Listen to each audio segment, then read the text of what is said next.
What's going on, guys? We're doing mock draft 3.0. Johnny's not here today. He had some other stuff to attend to. But we're just going to do odds and evens. Me and Nick are just going to do our picks on the spot. No trades. This is what we would do in the mock draft, not what we think will happen. Yeah, so right here I got a coin. We're going to flip it. If Nick Falk gets it right, he gets the first pick, and then he gets the odds for every pick in the draft. If he's wrong, then I get the odds in the first pick. So just to make sure it's a real thing, here we go. I'll flip the coin. You call it. All right. What's your call? Odds. Or heads. And it is heads. Nick Falk has the first pick in the draft. All right. I'll take Joe Burrow.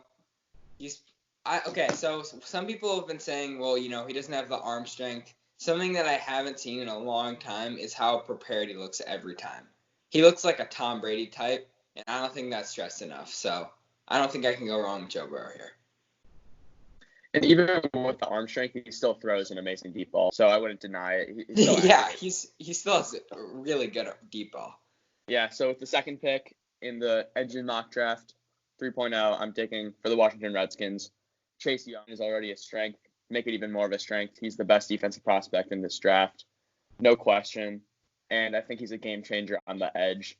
He'll make the team better. And I wouldn't move on from Dwayne Haskins. He still could be a pretty good quarterback. I don't think there's anywhere else to go unless they decide to trade back. But since there are no trades, Chase Young is the guy. Yeah, the Redskins DL is going to be scary next year. So I'm the Lions GM. With the third pick, I'm going to take Jeff Okudah. Since there's no trades, it's a little confusing position for the Lions because they're almost always mocked to have a trade, and I agree with that. But I mean, they still get a generational cornerback prospect. It's not said enough. Jeffrey Okudah is kind of the equivalent at cornerback as Chase Young is at the edge.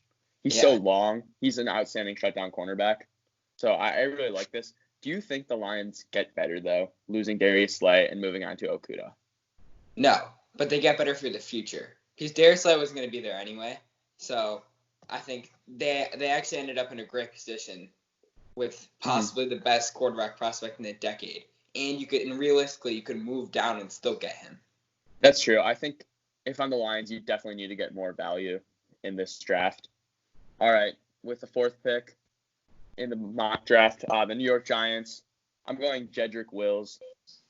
To me, he's just the best offensive tackle available. They're probably going to take Isaiah Simmons. That's what it seems to do, or it seems to be. But I think you've invested in your offense so much, you can't let this down with a bad offensive line. In the past, I haven't gone offensive line, but now I think it's time. Jedrick Wills, even though he did play right tackle, he still guarded Tua's blind side. So I think he can play left or right tackle in the NFL. Probably start him at right. He's an absolute animal. He plays nasty. He's super athletic. I think you should go tackle here to protect Daniel Jones. Yeah, Jedrick Wills is my best tackle in the class by far. I think he's going to be a great player from day one, and he has a ton of potential. I think it would be a mistake to take Becton. I think he's definitely has a lot of bust potential. Agreed. With the third pick in the draft, the Dolphins take Tua Tagavoiloa. The fifth pick. Yeah, with the fifth pick. With the fifth pick, lots of people have been concerned with Tua because no medicals. Just take the quarterback who's going to be good. Don't take Herbert. Tua is a lot better. He's in a whole nother tier. He could still be great. Just you can't start him in the first year. Your offensive line is not good enough. I kind of think they might take Herbert. I think they might. I don't think they should. Yeah, I mean, everything is kind of leaning that way. And the fact that the Dolphins haven't made a trade yet with all this ammo, like they usually, in most drafts, the trade would be done by now. Yeah. So I'm a little surprised. With the sixth pick, I'm not saying I love this guy, but I think the Chargers have to go quarterback. So I'm going Justin Herbert. I think the way they've built this team, they did improve their offensive line over free agency. It's still not great, but I would still go with Herbert. I think they're in 100% win now mode. And I think Tyrod Taylor's okay, but I just think Justin Herbert's an upgrade. And if you can upgrade the quarterback position, I think you have to. The problem with that pick is you have to draft a quarterback based on how much you like them and not based on your team needs. So that's why I wouldn't go Herbert regardless. I know the Chargers need him so bad to win now, but I still wouldn't go Herbert because I don't like him. I don't really mind Herbert. I still think he has a good arm, and under the Yeah. right coaching, he could be a solid quarterback in the NFL. Yeah, that's true. With the 7th pick, I'm gonna have to take Isaiah Simmons. It's just, I don't know how much he impacts a team, but this guy's gonna be a stud. There's a very low chance this guy busts, and you've never really seen anything out of the drafts similar to Isaiah Simmons. He's amazing. He's gonna boost their defense immediately. They had lots of problems in the run. Maybe Derek Brown would help here, but I think basically anywhere from possibly the most rebuilding team in the NFL is great. Yeah, he plays every position. He might not be outstanding at any of them, but still, if you use him right, he's just a great football player. And I think it's too early to take Derek Brown. I'm not high on him. Then the next team, the Arizona Cardinals, the team that I think will take Derek Brown, by the way. I got them taking I got them taking Tristan Wirfs. I think a lot of signs are going towards them taking a defensive player, but I think if you're gonna build this offensive juggernaut around Kyler Murray, you have an opportunity to take the right tackle of the future in Tristan Wirfs and really build up this offensive line. You got your wide receivers with DeAndre Hopkins and Christian Kirks. Put Kyler Murray in the best situation possible, and then you can invest in your defense. But first, make sure you got your franchise quarterback ready. I could not agree with you more. There has been a lot of buzz of them taking Derek Brown, but if you just think about it, it feels like a bluff because there's no way Cliff Kingsbury is going to let Kyler Murray just sit back. Even though they have added pieces to the offensive line, he think they were 32nd in sacks last year. Sacks allowed. So I just can't let them do that to a first pick, a promising young player. I agree with that. With the 10th pick for the Jags. 9th. Yeah, or 9th pick, sorry. 9th pick for the Jags. I'm gonna go with Jerry Jeudy here. See, the Jags actually have a really good wide receiver core, but I've honestly I've loved Jerry Jeudy from the start, and it's just growing on me more. I think he's going to be a generational talent. That's the reason why I have Jerry Jeudy. They already have DJ Chark and some of these other guys, but I just think Jerry Jeudy's too good to pass up here. I'm glad you made that pick. I think with Jerry Jeudy, he's a true number one, which I like Chark, but I don't think he's a true number one. Also, you got to give Minshew the best possible chance before you can move on from him.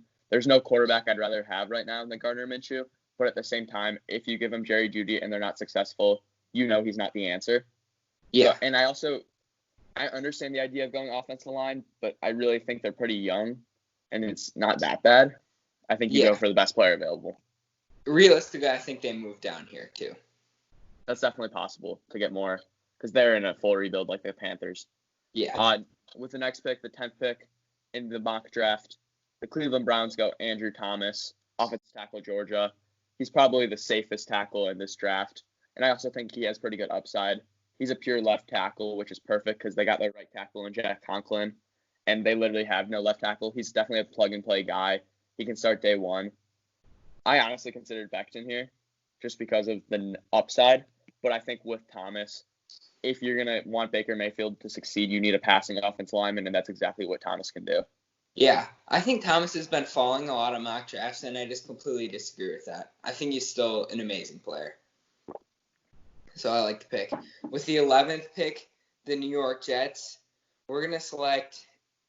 We're gonna select CeeDee Lamb because you need to give Sam Darnold weapons. I know everyone's focused on the O-line. You did add a couple pieces to the O-line, and these first 3 O-line are already off the board. I can't just take a chance on a young offensive lineman for my whole young offense. I need some production now, so I'm going to go with CeeDee Lamb. I think it'll boost our offense immediately. With the 12th pick, I agree with that. CeeDee Lamb's a great big target. Actually, I would have rather had Jeudy, but he's already off the board. So CeeDee Lamb is perfect for the Jets. I obviously agree with that, yeah. And then with the 12th pick, the Raiders, sticking in that wide receiver direction, Henry Ruggs out of Alabama. Honestly, I don't like Henry Ruggs that much, but he brings speed that you just can't. He's not, I'm not going to say generational. We toss that around too much, but he's a stud, and he's so fast. And he's also a really good route runner, which goes under the radar. He's not just a deep threat. I think they need speed desperately on this offense. I'm not sure if Derek Carr's the quarterback going to be throwing to Henry Ruggs, for the future, but I Yeah. think you got a really good receiver for them. Yeah, to compete with the AFC West teams, you definitely need some speed. And I also agree with you on the points that I do think Ruggs is a little overrated. The 13th pick. I mean, honestly, I'm gonna go with Derek Brown for the 49ers. A little confusing pick, but I still think for the 49ers because it's not much of a scheme fit. But I think they still need to focus on rebuilding that defensive line after losing DeForest Buckner. Even though they're not quite the same player, I just think you can't deny the run stopping that Derek Brown brings. I would have gone Javon Kinlaw there. I think he's more freaky, and I like his upside more, especially on the 49ers defensive front. But thank you for that, because with the 14th pick, the Tampa Bay Buccaneers go Javon Kinlaw, defensive tackle, South Carolina. He's such a good athlete. He didn't go to the combine because he was injured, but he would have lit it up. I mean, he's over 300 pounds, yet he's still such a good pass rusher, and he's raw, which can be seen as an upside just because there means there's more room to grow. I mean, with Tampa Bay, there's no offensive tackle that I think you plug in and is a stud day one, which is probably where they want to go. And with no Andrew Thomas, so I think Javon Kinlaw just helps out that defensive front so much. Yeah, I agree with that pick. I'm going to go with for the 15th pick for the Broncos. I'm going C.J. Henderson, corner out of Florida. I think he's the second best corner in this draft by far. I've always loved C.J. Henderson. He fits perfectly in this defense. And you're going to need his speed, his zone coverage to guard some of the other amazing fast receivers in the AFC West. Personally, I have the next guy over C.J. Henderson, but he actually is probably C.J. Henderson's probably a better fit in Denver than Christian Fulton. And he had a great combine. He's rising up. So he is definitely solid.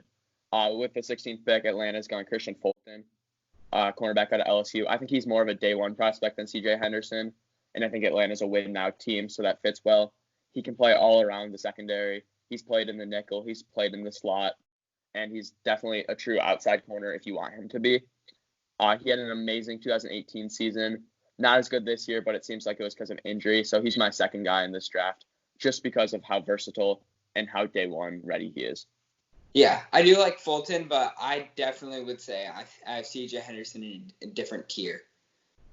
17th pick, the Dallas Cowboys. I'm going to go with K'Lavon Chaisson from LSU. You can't deny the edge rushing that he's going to bring. They've been losing out on too many defensive line guys, too many edge rushers. They need a really good edge rusher along there to go alongside DeMarcus Lawrence. They're a huge investment. They need to free up some space for him. I think it could just boost your defense all around. I don't really like Chaisson. I think this is a point where you try to trade back. If you're the Cowboys, since we can't do that, though, Chaisson will fit well in Dallas. With the 18th pick, the Miami Dolphins, the second pick. This guy will probably not be available in real life, but Mekhi Becton, offensive tackle out of Louisville. I've never really been high on him, but he's starting to grow on me a little bit. There's no doubt he has that massive frame, and he's day one going to be a solid run blocker. His pass blocking just needs some help. But I think you got Tua, you got Becton. These guys may not be day one great players, but if you groom them right, they could both be stars. Yeah, I think with Brian Flores, I think the Dolphins actually have an underrated ability to do that. But this will be a big test with all these draft pick prospects coming in. With the 19th pick, the Las Vegas Raiders, I'm actually going to go Trayvon Diggs out of Alabama. I think it's a solid pick because, again, you need to keep up with those AFC West corners or the AFC West wide receivers. I think he's a solid player, a big player. These team leaders from big schools that the Raiders have been looking for, I think you can't go wrong with this pick. Mm-hmm. Yeah, I like that pick. He's really long. He probably won't go this high in the draft, but he does have the tools, no doubt about it. With the 20th pick, this has not been mocked very often, but I got Jacksonville sticking to that offense and going Josh Jones, offensive tackle, Houston. I did say the offensive line wasn't that bad, but I still think they would benefit from moving Cam Robinson, their left tackle, inside and having a new left tackle. Josh Jones has been severely underrated for a while, had a great year. Even though he played under kind of lesser competition at Houston, his numbers were dominant, and I think he might be a little raw, but eventually he could be a really good tackle in the NFL. There was no defensive prospect I loved here. They finished their linebacker position, and their secondary, since you got Diggs, there was no one I was really loving. Yeah. I think that's a little bit of reach for me, but I think it's also a good pick, a need pick for the Jaguars. The 21st pick, the Philadelphia Eagles. I'm going to take a receiver. This is probably the most commonly mocked pick in all of 2020 mock drafts. Justin Jefferson, wide receiver out of LSU. He fits perfectly there. They don't need to move up to get any of the other wide receivers in this class. It works out really well for them. He had an amazing combine, great slot player, and he's really aggressive at the catch point. Yeah, that is common, and I agree with that. It's a solid pick. I'm sticking with wide receiver here from Minnesota. I'm going Jalen Reagor, wide receiver out of TCU. This offense desperately needs speed on the outside, and that's exactly what Reagor brings. He's probably actually the best true deep threat in this draft. Most people think Henry Ruggs, but actually just going straight up with a deep ball, I think Jalen Reagor. They have other needs such as cornerback and edge, but I think when you're looking at the teams in between their two picks, New Orleans and New England, they're more likely to take the wide receiver than the other need. Yeah, I'm high on Reagor just like you. I definitely agree with that pick. I'm not sure if the Vikings will be able to develop him, but I still like it. So the Patriots, I got to go Jordan Love. I don't think this will happen in real life. I don't think the Patriots will do it, but I think they have to do it. You can't deny. I think Jordan Love has the potential to be great, and what other quarterback developing team is better than the Patriots? I think Jordan Love will be great if he's put in the right situation, and he probably shouldn't even start this year. This will not happen. It won't. Yeah, just don't get excited. I do not think this will happen. Yeah, I mean, I'm not high on Love, but if there's a guy to develop him, it is Bill Belichick. Yeah. I still think they will go defense, though, just knowing how the Patriots draft. Yeah, also, it's not like Jordan Love. He'll probably go higher than this, but Patriots probably won't even take him if he falls to this point. Mm-hmm. Yeah, and then the Saints at pick 24, I got Patrick Queen, linebacker, LSU. It's a match made in heaven, both in New Orleans. The only need the Saints really have is a linebacker besides Demario Davis. It's AJ Klein and Manti or Kiko, whoever it is. Yeah. But it's mostly AJ Klein. Patrick Queen is a severe upgrade at that position. Really good coverage. He's a little young. He hasn't played that much, but I think I was between him and Kenneth Murray, the other linebacker in college, and he just brings way more in the coverage game than Kenneth Murray. So that's why I went. I think he's a really good modern linebacker in today's NFL. Yeah, I like the pick. The Vikings, I'm gonna go with AJ Epineza out of Iowa. He didn't have the best combine. A little bit of a reach now, but I really think he could fill the Everson Griffin role. And he's a really solid player that you need on that line, which is starting to deteriorate. You need to free up some room for Danielle Hunter, who's just a really underrated defensive player in this league. I think you can't go wrong with this pick.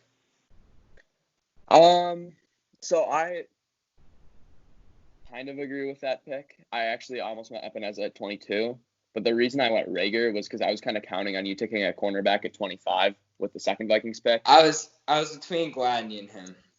I think you can't go out of here the first round without a corner if you're Minnesota. They literally have no one playing cornerback. That's true. My one issue. But I do like Epineza, actually, which is a pretty unpopular opinion. At 26, I have Miami continuing to invest in that offensive line. If you have Tua Tagavoiloa, you're going to need a good offensive line in front of them. So I got Cesar Ruiz, center, Michigan. He's a really good pass protector. We saw him all year. Yeah. He barely got his name called, which is kind of great out of an offensive lineman. Right now they have Karras at center on a one-year deal. He's pretty good, but he's not the answer though. And then their other interior guys are Dieter and Eric Flowers. I don't trust either of them. Yeah. So I think might as well upgrade and really put Tua Tagovailoa in the best situation possible. I think some people might be confused because you already took an O-lineman in this draft, but I completely agree with you. I think they gotta invest as much as they can in that O-line, especially after I drafted Tua at 5. Mm-hmm. The 27th pick, the Seattle Seahawks. This is I'm gonna go with Yetur Gross-Matos I think they just need some more edge rushing. They really have failed in a lot of these free agency signings and draft picks like LJ Collier. He did not work out.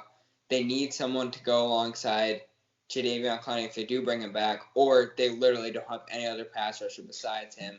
So I really think it's a need for them. They're going to need to start getting back to at least a serviceable pass rush defense. Yeah, Gross Matos will go in the first round. I don't love him. I like Okora more. I think it's more realistic Seattle takes Gross Matos. Also, Seattle will probably trade out, just knowing them and recent reports, so they probably will trade out of the first round anyway. Yeah, I agree with that. With the 28th pick, the Baltimore Ravens, I have them taking, this is actually not a very common pick. I got them going Laviska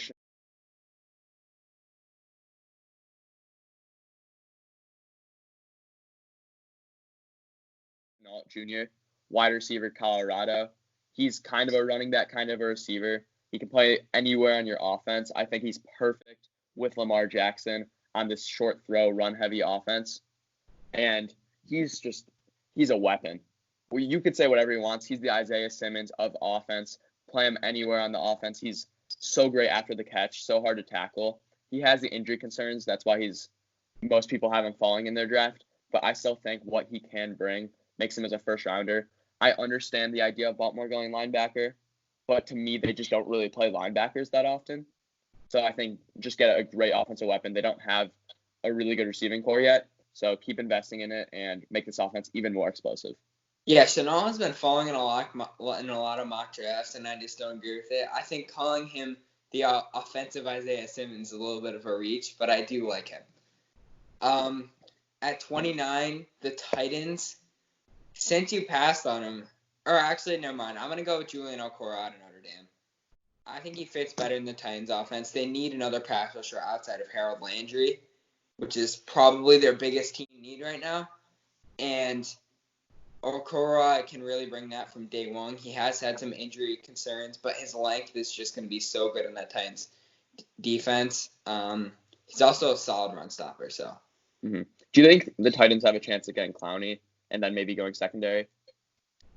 It's a possibility. I don't think they should. I don't think Clowney really fits there. I think they should. I mean, it never hurts to upgrade. So in this scenario, I'm the GM, so I would. Yeah, true. At 30, I got the Green Bay Packers going. Denzel Mims, wide receiver, Baylor. Another very commonly mocked pick. He is lit up the combine, has lit up pretty much everything after the season. So Senior Bowl, pro days, stuff like that, and even interviews I've heard. So I think Green Bay, they desperately need a wide receiver besides Devontae Adams. He can be a throw it up to him and he'll get it guy. He can be a speed guy. He pretty much, even though he had a limited route tree in college, he, I think, will not in the NFL and succeed in a bigger role as a solid number 2 receiver. And I think you have to go receiver here if you're the Packers. Aaron Rodgers has a limited amount of years left. You got to help him out. Yeah, I definitely like this pick, but the thing that concerns me is the Packers have drafted a lot of receivers like him in past year's drafts, and they just haven't worked out for Aaron Rodgers. So I think you really got to be all in on him if you're the Packers front office. Agreed. With the 31st pick, the San Francisco 49ers, I'm going to have to go A.J. Terrell out of Clemson. Jeff Gladney's still there. I was between A.J. Terrell, Jeff Gladney, a few other corners, but I think he fits by far the best in this 49ers defense. He's a bigger corner. I think he could fit really well. He's a solid zone corner. The corner's probably the biggest need too. Yeah, I agree with that pick. Keep helping out that defense. I think San Francisco will trade out since they don't have a pick until the 5th round. Like, I'm very confident they'll trade out. It will be a Lamar Jackson-like situation where a team, I think, comes into the back of the first round to take a quarterback. Will it be Jalen Hurts or Jacob Eason? Yeah, all these picks 25 through 32, they're always getting thrown around. And the reason they're often quarterbacks is because when you get a first-round pick, you have that 5th-year option, which you don't have later in the draft. So it's just so nice to have a quarterback locked up for 5 years. But anyway, that's probably what's going to happen. But Terrell is a good long corner. And then with the 32nd pick, the last pick in the first round, the Kansas City Chiefs, I have them going linebacker Kenneth Murray. I think you have to go defense somewhere. And even though Kenneth Murray might not be the best in coverage, they already had a pretty good pass defense last year. and their run defense was atrocious. And Kenneth Murray will help out with that a ton. There was no cornerback I loved here. I probably would have actually taken Terrell. So I think Kenneth Murray really helps out with that run, and they had a really weak linebacker crew. So we'll be big I think there. it's pretty crazy that Kenneth Murray fell to this point because I love him as a prospect. He's rangy. Yeah, I love him. All right, I think that's it for the mock draft. Yeah, thank you for listening. We'll be back. We'll be back soon. Johnny Fogel will join us. But this was the Engines Mock Draft 3.0. Check us out. Check out our recent videos, our top 50 NBA players list, our Chauncey Billups interview, everything. Enjoy your quarantine. I hope everyone is healthy. And thank you for listening. Thank you. Like and subscribe.